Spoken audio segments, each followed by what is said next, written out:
Queridos amigos, muita paz a todos. É com muita alegria que voltamos a esta casa, que é também a nossa casa, para a nossa atividade de exposição neste mês de outubro. Agradecemos aos que aqui estão, aos que nos ouvem pela internet neste momento, àqueles que nos ouvirão posteriormente, retroalimentando assim o trabalho de divulgação que aqui fazemos.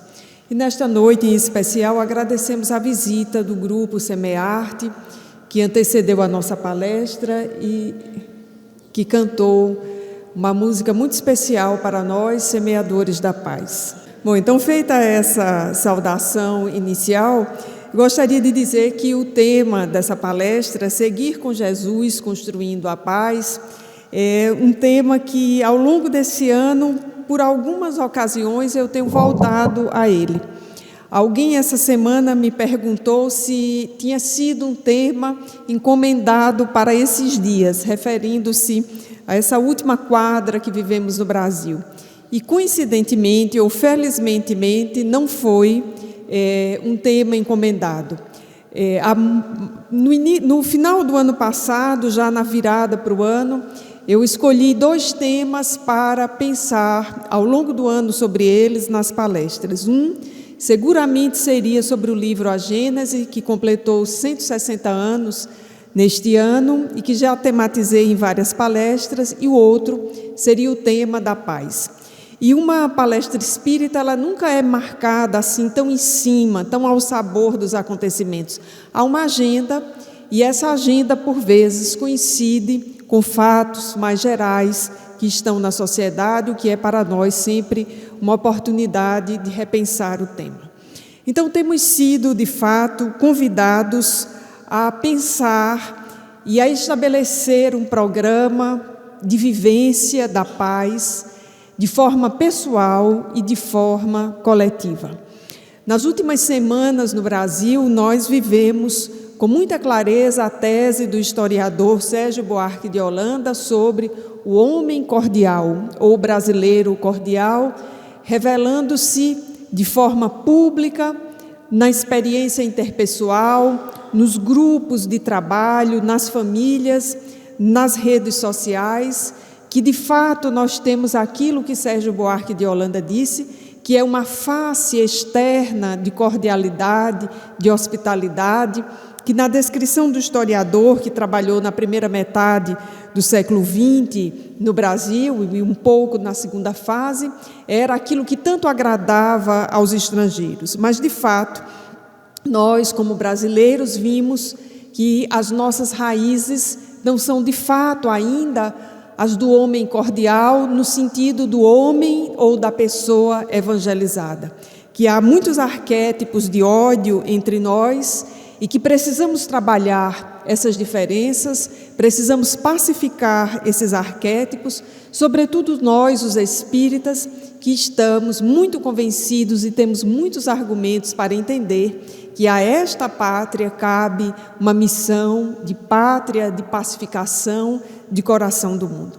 E esse tema, evidentemente, é daqueles temas complexos para os quais, aparentemente, nós todos teríamos uma resposta simples se o tema pudesse ser resolvido conforme cada um de nós imagina que o tema pode e deve ser resolvido. Para temas complexos, evidentemente, não existem respostas simples. E num momento como esse, nós já podemos antecipar a conclusão dessa palestra. Se alguém já pensou assim, que depois de toda essa experiência que nós vivemos recentemente no Brasil, que na verdade reproduz experiências que outros países, outras nações estão vivendo, experiências de ódio muito acirrado, de intolerância, de quase que uma espécie de retrocesso a conquistas sociais, dizemos quase que, porque confiamos plenamente no que disse a música do Semearte no início dessa palestra, Jesus está no leme e tudo passará. Então nós precisamos ter com muita clareza a perspectiva de que nós precisaremos evangelizar muito mais. evangelizar a nós mesmos, evangelizar nos grupos em que estamos, e precisamos trazer para a mensagem de Jesus toda a veemência com a qual, nesses últimos dias, nós nos envolvemos em questões que envolveram a nação brasileira. Então, para pensar à luz do Espiritismo, numa perspectiva ou num projeto de paz, bem colado com Jesus, seguindo essa construção ali com Jesus, seguindo os seus passos, nós precisamos voltar para as sentenças de Jesus registradas em um Novo Testamento. Nós vamos separar ou citar algumas delas nessa noite para orientar aqui a nossa fala. A primeira delas, retirada assim, de forma, por aquilo que nos agrada na leitura, a sentença de Jesus registrada em Mateus, de que não veio trazer a paz à terra, mas que havia vindo trazer a espada, aspas, em algumas traduções. Mas a sentença que nos fala de algo que nos projeta numa posição de maior expectativa, ou que nos tira de uma compreensão muito simplória, muito simplista, muito rasa sobre Jesus, de que Jesus teria vindo trazer uma paz construída externamente e que, uma vez trazida, ela seria para todos de igual forma e que todos se submeteriam. Nós sabemos que não foi assim, e essa sentença de Jesus diz com muita clareza que a construção da paz não será um processo externo. A sentença do Mestre de que não veio trazer a paz, mas a espada, e essa simbologia é muito interessante, já tivemos a oportunidade de comentá-la aqui, assim como outros expositores, a ideia da espada como aquele símbolo que fere, mas evidentemente não é um instrumento que fere para fora, para o outro, mas é um instrumento que fere para dentro, dando aqui a palavra ferir um sentido muito especial. A paz que Jesus nos sugeriu, inclusive aquela registrada no Evangelho de João, de que a sua paz Ele nos dá e de que essa com certeza é a nossa melhor herança, é uma paz que nós precisamos construir, mobilizando um instrumento cirúrgico de construção, que é exatamente percebermos quais são as nossas vinculações. O que é que nós desejamos? E aqui nos lembrando de uma outra sentença de Jesus, aquela que diz que a boca fala do que o coração está cheio, o que nós verbalizamos? Verbalizamos no sentido de um discurso de pacificação ou as nossas verbalizações, sejam nas conversações interpessoais, nas redes sociais, são discursos que ainda estão ali muito misturados com discursos de agressividade, de violência e de ódio.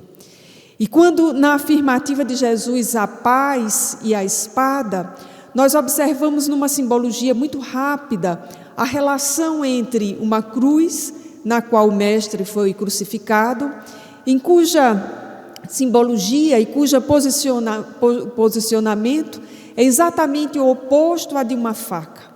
A cruz tem uma linha, uma haste vertical e uma horizontal, significando exatamente no processo de crucificação do Mestre um indício muito claro de que nós deveríamos ter enterrado ali toda a nossa sede de violência.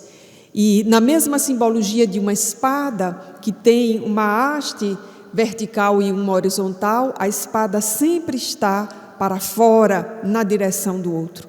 E na perspectiva do Mestre, esta espada deveria se converter num instrumento de auto-observação. Por isso dissemos antes que é um processo cirúrgico, um processo de construção da paz, em que nós olhamos para nós mesmos e procuramos nos reconhecer com quem nós nos parecemos.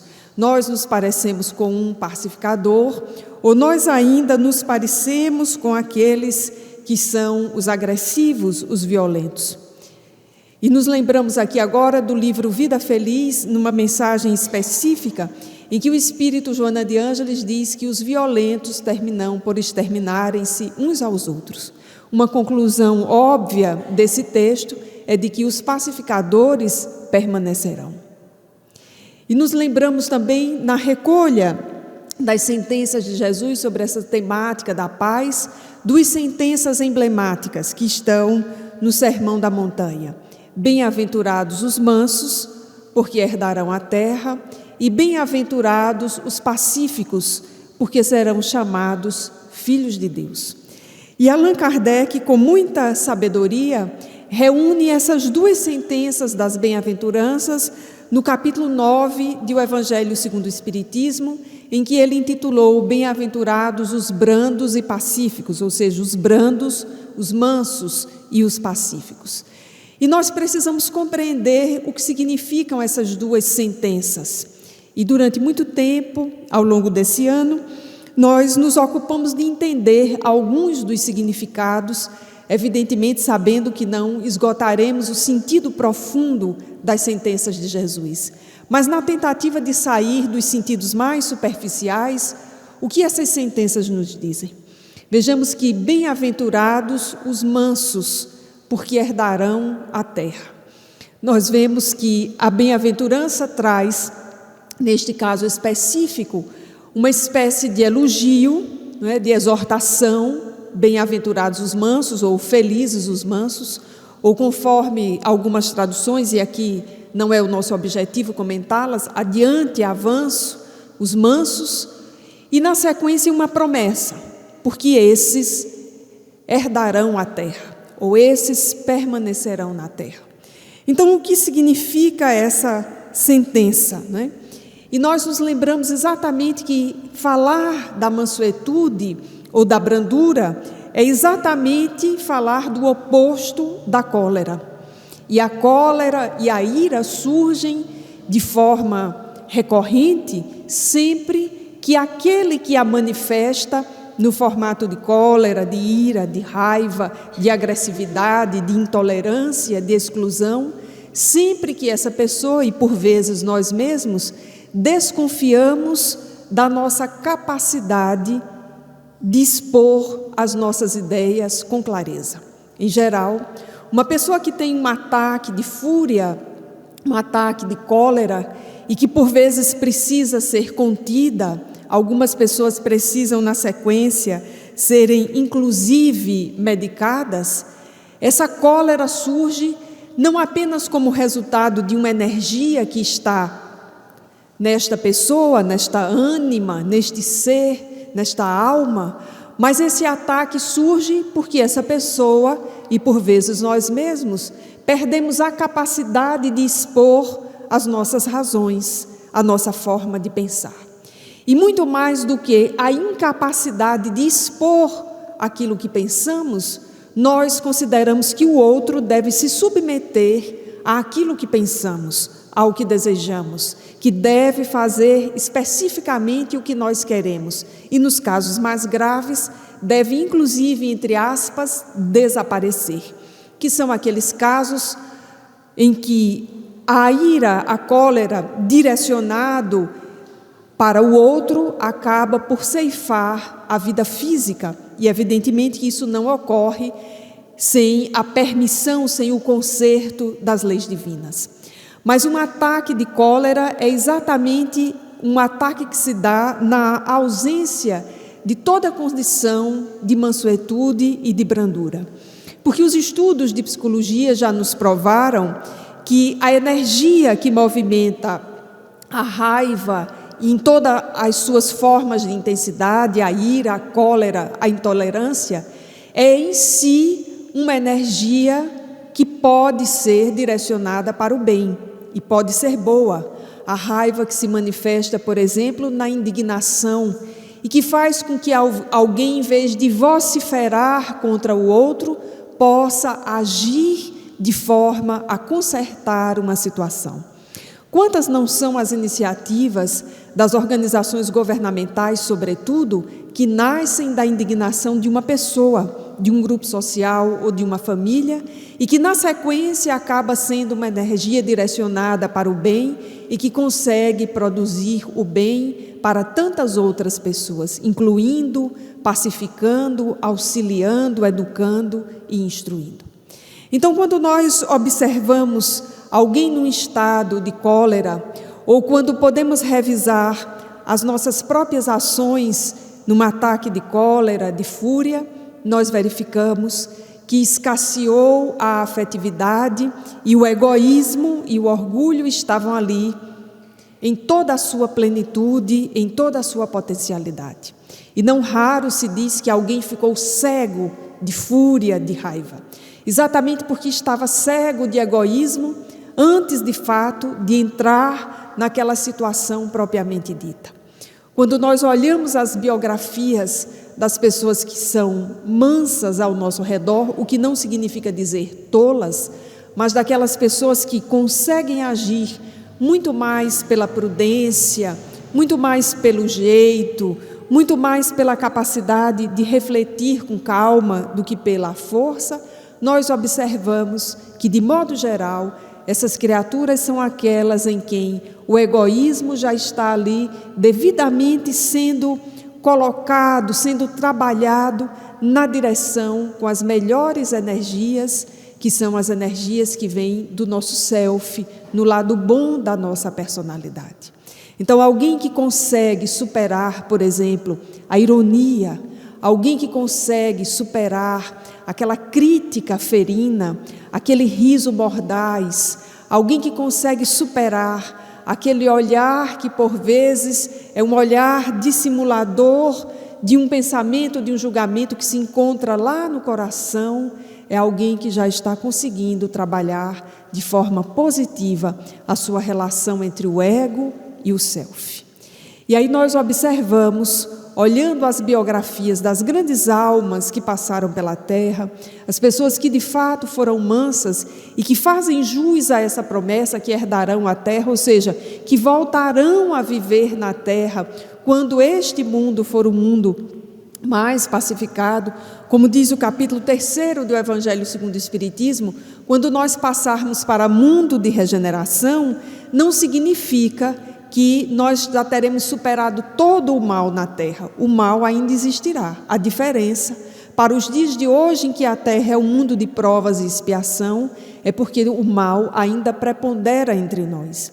E nesse sentido há uma questão muito interessante no Livro dos Espíritos que nos fala sobre o enfastiamento do mal.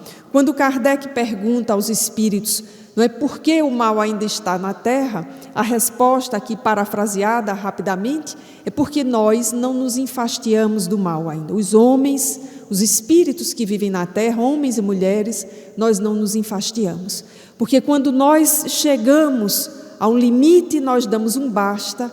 Quando nós compreendemos que só existe um caminho e esse caminho é a paz, não é que há um caminho para a paz, mas que a paz é um caminho no sentido pessoal e no sentido coletivo, nós nos enfastiamos do mal. Então, os mansos herdarão a terra, porque os mansos estão exatamente nessa atividade de pacificação. É uma bem-aventurança que fala das atitudes para conosco mesmo, individualmente, e na sequência para com os demais. Porque não haverá como pacificar alguém se nós não estivermos pacíficos. E nós observamos isso pelas experiências mais comuns de nossa vida. Quando nós estivemos desconcertados por qualquer situação e nós pensamos em quem poderia nos auxiliar, se nós já temos um pouco mais de juízo, de maturidade, nós procuramos alguém pacificada. Ou quando nós observamos uma situação em que havia, por vezes, um desconcerto generalizado na família, numa situação pública, no trabalho, e aparece aquela pessoa que é capaz ali de pacificar, nós observamos o quanto essa criatura age de forma externa, não como um reflexo de um agente social ou como um teatro, mas porque há nela, de fato, uma pacificação que ela vem construindo. Então, não imaginemos que nós vamos adentrar aquele estágio muito admirado por todos nós, por mim especificamente, aquele estado de Chico Xavier, aquele estado de Madre Teresa, de Irmã Dulce, sem que nós comecemos um trabalho íntimo e pessoal, inadiável, intransferível, aliás, como diria Joana de Ângeles, de começar a pacificar as nascentes do nosso coração. Por isso, a sentença de Jesus, a boca fala do que o coração está cheio, é hoje para mim uma sentença tão importante quanto aquela outra, orai e vigiai. Porque às vezes nós nos comportamos no chamado comportamento de massa, ou comportamento de gafanhoto, ou comportamento manada, que somos aqueles que estamos no grupo e seguimos o grupo conforme o líder que está lá na frente, conforme o que ocorre. Hoje se diz muito surfar a onda que apareceu, e é muito comum nas redes sociais, nós embarcamos e surfamos nas ondas que surgem nas redes sociais, a grande maioria delas contaminadas por discursos de intolerância, e daqui a pouco nós estamos curtindo, estamos dando like, estamos aplaudindo discursos de intolerância. Por isso a recomendação de Jesus, a boca fala do que o coração está cheio. E nas redes sociais nós expomos como um mega alto-falante. Lá também está a nossa voz. Assim como está em casa, no convívio com os familiares. E nos lembramos que no capítulo 9 de O Evangelho segundo o Espiritismo está o texto de Lázaro, que é um dos textos de Lázaro, aliás, no capítulo, porque tem 2 textos dele, vários outros no Evangelho segundo o Espiritismo, esse espírito de uma sensibilidade extraordinária que assina várias páginas no Evangelho, e dentre delas a minha preferida, a afabilidade e a doçura. Porque todas as vezes que eu volto para esse texto da afabilidade e a doçura, eu vou avaliando o quanto eu ainda estou distante da afabilidade. O início desse texto me dá sempre a impressão de ter sido escrito para o dia de hoje, ou para os problemas que nós estamos vivendo hoje. Porque diz o seguinte, o Espírito Lázaro, no início do seu texto: a benevolência para com os seus semelhantes, fruto do amor ao próximo, produz a afabilidade e a doçura, que lhes são as formas de manifestação. Então vejamos bem a correlação. A benevolência para com os semelhantes, fruto do amor ao próximo, produz a afabilidade e a doçura, que são formas de manifestação do amor. E na sequência, então, o primeiro item para o nosso checklist de pacificação. Entretanto, nem sempre há que se fiar nas aparências. A educação e a frequentação do mundo podem dar ao homem o verniz dessas qualidades. Então, nós aprendemos muito socialmente e reproduzimos, às vezes individualmente, porque ainda temos em nós essa chama, esse traço, que achamos que podemos disfarçar. O chamado homem cordial de Sérgio Buarque de Holanda, não é? Publicamente aqui, para a situação ficar boa, ou se ninguém está ali reprimindo, ou se a onda é essa e todo mundo está surfando, nessa onda eu posso dizer, eu posso falar, né? As aparências ali estão, e depois como é que nós nos aparentamos de fato, nos desnudamos naquela situação.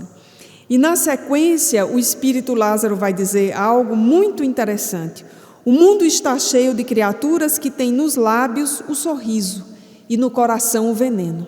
Então vejamos que sentença para o nosso checklist, né? Nós que estamos rumando aí de tantas experiências nesta existência, em outras existências, em que não soubemos lidar muito bem com a energia da raiva, porque por vezes ainda é uma falta de aprendizado. Nós não sabemos lidar ainda com essa energia que pode ser profundamente construtiva. O escritor Marlon Reikdal deixa isso muito claro no livro Cultivo das Emoções, baseado na obra de Joana de Ângeles, no capítulo da raiva, quando ele diz que nós precisamos aprender a manejar a raiva para que se torne uma energia construtiva. Então, quando pensamos na sentença de Jesus, bem-aventurados os mansos, nós também começamos a pensar que da mansuetude e da brandura há uma força que não se dobra no sentido do poder, mas uma força que é realmente descomunal, não porque chegue arrasando lugares, destruindo pessoas, mas porque é uma força que se impõe na naturalidade da conexão com as leis divinas.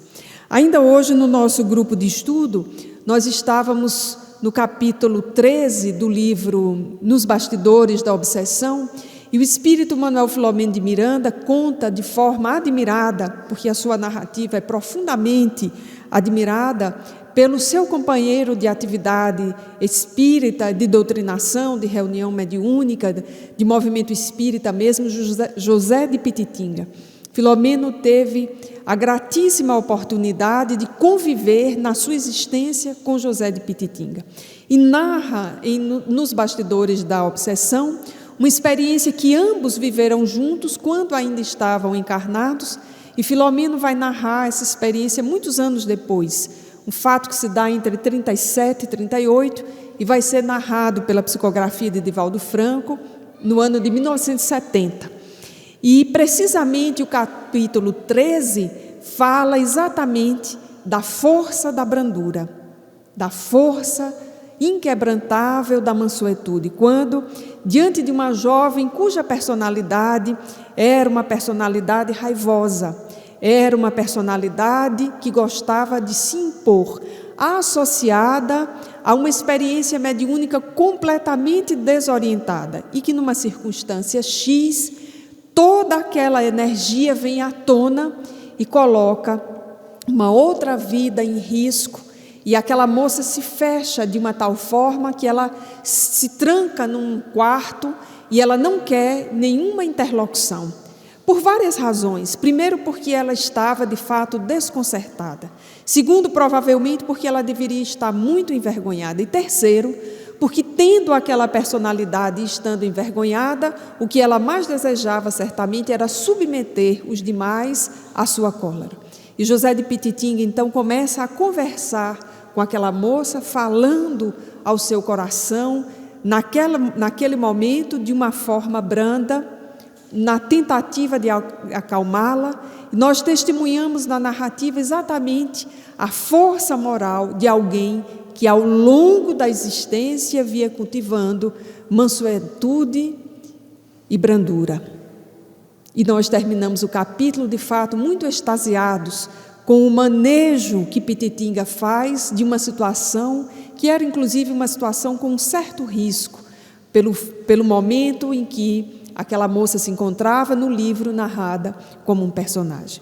Então, quando nós observamos a sentença de Jesus, bem-aventurados os mansos, porque eles herdarão a terra, nós nos vemos diante de uma promessa para aqueles, ou para nós, ou para o grande conjunto, esperamos, dos que estamos na terra nesse momento, que possamos exatamente começar a vencer os arquétipos de violência que nos caracterizam nessa existência e em outros, para que nós possamos apreciar o que será viver na terra quando o bem prevalecer em relação ao mal. Quando nós já conseguirmos expor as nossas ideias, ainda que diferentes das ideias do outro, do nosso interlocutor ou do grupo no qual nós estamos, mas nós possamos expressá-las, se não como uma grande peça de oratória, mas possamos simplesmente expressar as nossas ideias com tranquilidade, com profundo respeito a quem nos ouve e da parte de quem nos ouve também o profundo respeito. Aqueles que são mansos e que são pacíficos, eles guardam a característica da confiança. E por isso que são também pessoas tão buscadas, porque há em torno deles uma atmosfera. Porque quem chega ali se sente desarmado.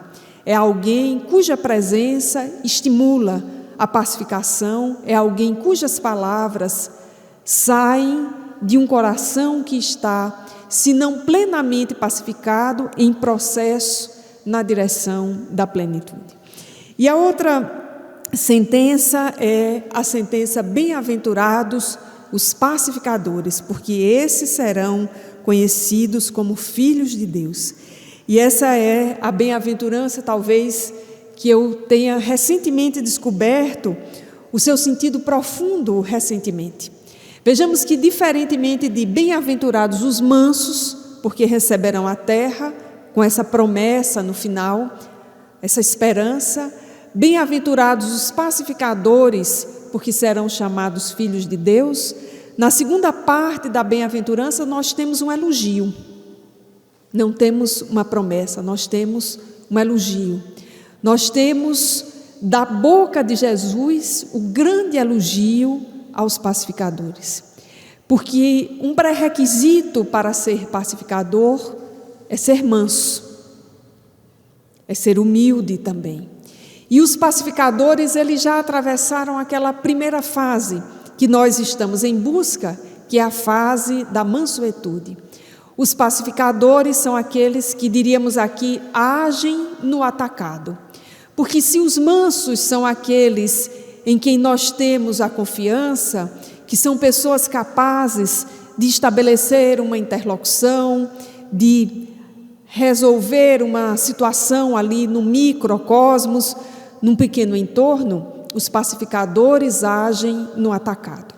E são aqueles que passam para os anais da história porque conseguiram, por exemplo, pacificar sociedades, pacificar guerras.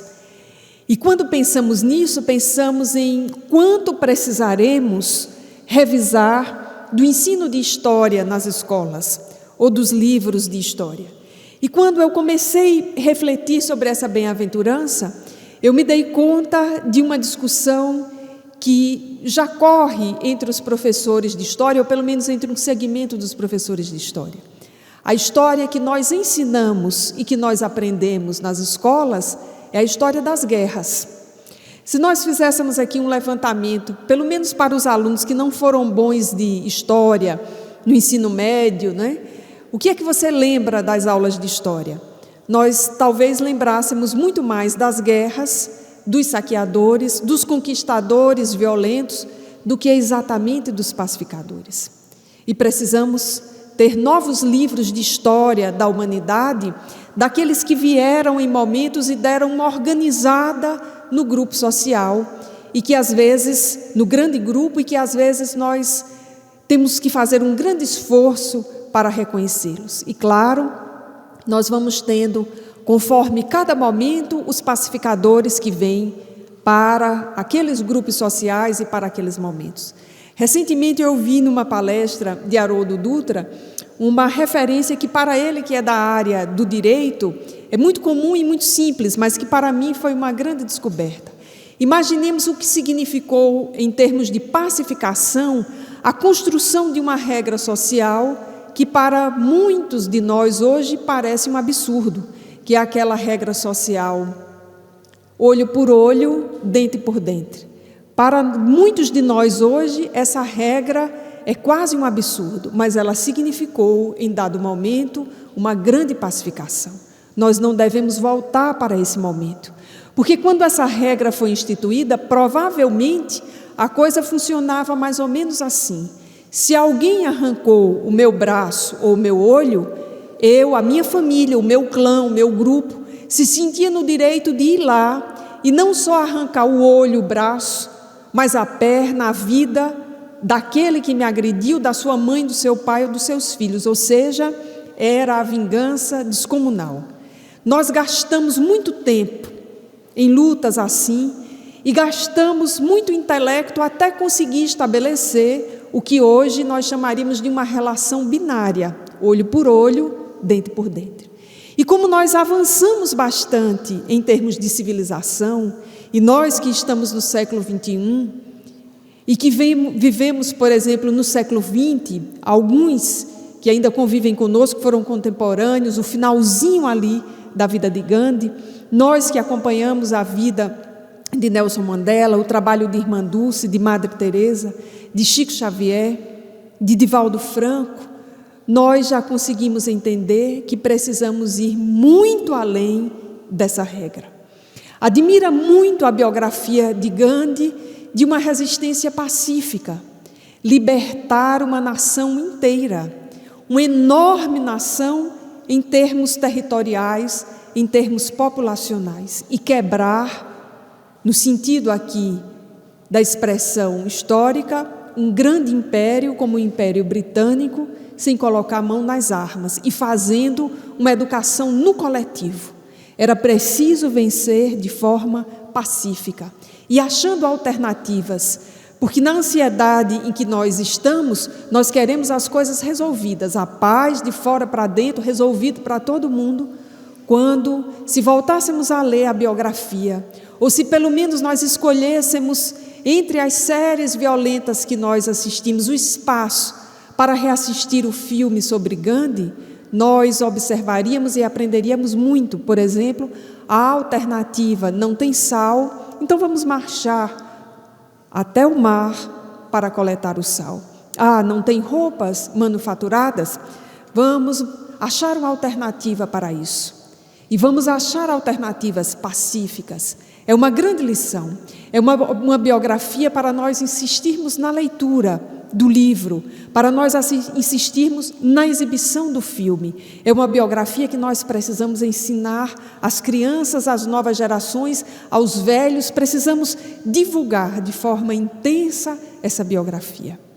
E ainda que pese uma história de Nelson Mandela, de alguém que precisou se educar para a pacificação, a sua grande percepção ao sair da cadeia, depois de 27 anos de prisão política, entender que não haveria alternativa para a África do Sul se ele não colocasse numa mesa de conciliação os que se sentiam roubados e aqueles que eram acusados de roubo, de expropriação. Era preciso conciliar interesses em torno de uma nação. Então, os pacificadores são assim, meus amigos, eles agem no atacado. Eles conseguem enxergar pontos comuns onde nós outros que estamos querendo fazer o exercício da mansuetude enxergamos só diferenças e inconciliação. Eles se sentem bem em voltar para a terra nesses momentos. É claro que para esses espíritos, essas reencarnações elas são muito desafiadoras, porque é preciso lidar muitas vezes com forças muito contrárias, e eles lidam com as coletividades. Precisamos olhar para essas biografias nesse momento, olhar para a biografia de Madre Teresa, uma mulher que não se intimidou por ser mulher, por ir lutar e lidar com os indigentes, com os excluídos, pela sua fé católica, que não ia ser entendida no lugar onde ela foi trabalhar, não era a expressão religiosa hegemônica, mas ela era uma pacificadora. E os pacificadores têm essa característica, que eles são impetuosos no bom sentido da palavra, impetuosos para o bem, no sentido de que são destemidos. Talvez a melhor expressão aqui do que impetuosos seja destemidos. E os pacificadores, então, trabalham com as coletividades, trabalham nas grandes crises. Então, nesse momento em que nós estamos, alguns tão desesperançados, é bom começar a ter olhos de ver e ouvidos de ouvir, para nós ficarmos muito atentos aos sinais dos pacificadores, porque eles vão aparecer, certamente, em situações talvez muito anônimas, muito aquém dos holofotes. Haverão de ganhar os holofotes depois, mas inicialmente talvez muito aquém. E os vários pacificadores que agirão em diferentes níveis, em diferentes escalas. E é para esses sim, que conciliarem diferenças, que plantarem as esperanças, que demonstrarem que têm o vigor para convencer aqueles que são beligerantes, guerreiros, na perspectiva de cidadãos, de pessoas que se reconheçam como participantes de um grupo e que possam reconhecer também os demais. Fiquemos atentos e sejamos mansos, no sentido de que os pacificadores precisarão da colaboração dos mansos, porque é muito bonito observar isso no Sermão das Bem-aventuranças e na vivência das promessas de Jesus, da sua mensagem, e vendo as leis divinas se executarem no seu ciclo. Os pacificadores vêm, mas eles precisam dos mansos para serem os disseminadores das suas ideias. Então, se nós estivermos muito mergulhados nesses discursos de separação e distanciados da mensagem de Jesus, distanciados da mensagem espírita, que é de consolação, que é de pacificação, como nós haveremos de colaborar com os pacificadores? E aí nós estaremos desalinhados ao nosso processo reencarnatório. Então, estamos aqui chamando a todos para que possamos mergulhar na beleza desse Sermão do Monte, nessas duas únicas bem-aventuranças, se não tivermos condições agora de mergulhar nas demais, e reconhecer que, de fato, os pacificadores recebem esse título, o de filhos de Deus, porque eles são essa expressão de paz, de funcionamento, de que as coisas entram no lugar, de que vão funcionar, e precisam dos mansos. E por isso, essas duas bem-aventuranças, elas são tão complementares, e elas são muito necessárias nesses dias em que nos sentimos, alguns de nós, desesperançados. E a nossa pergunta como espíritas é: o que temos feito nos exercícios de mansuetude e com que ideias temos sintonizados? Precisamos direcionar a nossa energia para divulgar com veemência a mensagem de Jesus. Direcionar a nossa energia para uma espécie de checklist da vivência ou das etapas ou dos exercícios que nos conduzam à transformação moral, como disse Allan Kardec, para vencermos as nossas más inclinações e sermos reconhecidos como verdadeiros espíritas. Sabendo, como diz a questão de número 1018 do Livro dos Espíritos, que o reino do bem se implantará na terra, quando aqui estiverem vivendo espíritos pacificados. E lembramos, por fim, que na revisão desse tema nós nos encontramos com um conjunto de mensagens que está no livro Palavras de Vida Eterna, comentado texto de Emmanuel, psicografado por Chico Xavier, a partir de um conjunto de sentenças de Paulo que Emmanuel comenta, todas nos apresentando um roteiro para os exercícios de mansuetude. E especificamente, no outro livro, Vida Feliz, pelo menos 5 mensagens, cujo tema central, a partir da primeira sentença, é o tema da pacificação íntima. Lembramos aqui, por exemplo, o capítulo 8 de Vida Feliz, em que Joana de Ângeles diz: vive sempre em paz. Uma consciência tranquila não traz remorsos dos atos passados, nem teme ações futuras, e gera harmonia.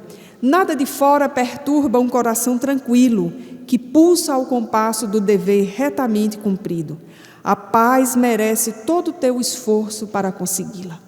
Então, quando nos intranquilizamos com o que vem de fora, já nos diz esse texto, é porque estamos intimamente intranquilos. Então, para aqueles que acompanharam o raciocínio que apresentamos nessa noite, a conclusão é bastante simples. A construção da paz, aliás, a paz resulta de fato de uma construção que se dá no nosso mundo íntimo, digamos assim, no varejo, cada um de nós conosco mesmo, e que se dá também no atacado. E precisamos, nesse concerto divino, conseguir colaborar nessas duas pontas, porque se nos pacificarmos e ficarmos apenas para nós, sem nenhuma sintonia com o trabalho dos pacificadores, ainda estaremos muito marcados pelo egoísmo. A beleza das leis divinas e da mensagem de Jesus é conseguir nos colocar exatamente nos dois lados dessa história.